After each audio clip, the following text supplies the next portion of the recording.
Putu DY ditangkap warga dan polisi setelah mencuri sesari di Pura Dalam Jati, Banjar Blumbungan, Desa Penarungan, Mengui, Badung pada Selasa 22 Maret.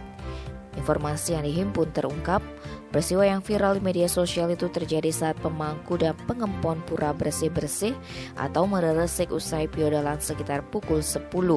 Waktu itu juru mangku Wayan Budaya sempat menjemur uang sesari yang basah di halaman pura.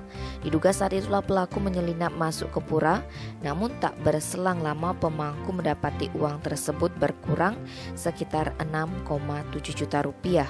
Pemangku kemudian menanyakan ke pengempon pura, ternyata pengempon melihat seorang remaja tampak tergesa-gesa meninggalkan lokasi. Warga dan Babin Katimas Desa Penarungan yang sedang melaksanakan pengamanan terkait upacara di pura itu langsung mengejar pelaku. Tak butuh waktu lama pelaku berhasil diamankan. Warga sempat mengabadikan remaja yang beraksi memakai pakaian adat Bali itu melalui rekaman video hingga viral di media sosial.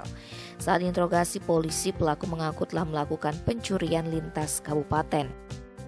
Remaja asal Tabanan itu mengaku telah mencuri di 150 tempat berbeda sejak Januari 2021. Tidak hanya di kawasan Tabanan, remaja nakal itu sudah melanglang buana sampai ke Kabupaten Bangli, Buleleng, Badung, dan Gianyar. Kapolsek Mengui Kompol Nyoman Darsani mengatakan, kini kasusnya tengah ditangani Unit Pelayanan Perempuan dan Anak Reskrim Polres Badung. Tim Bali Express melaporkan.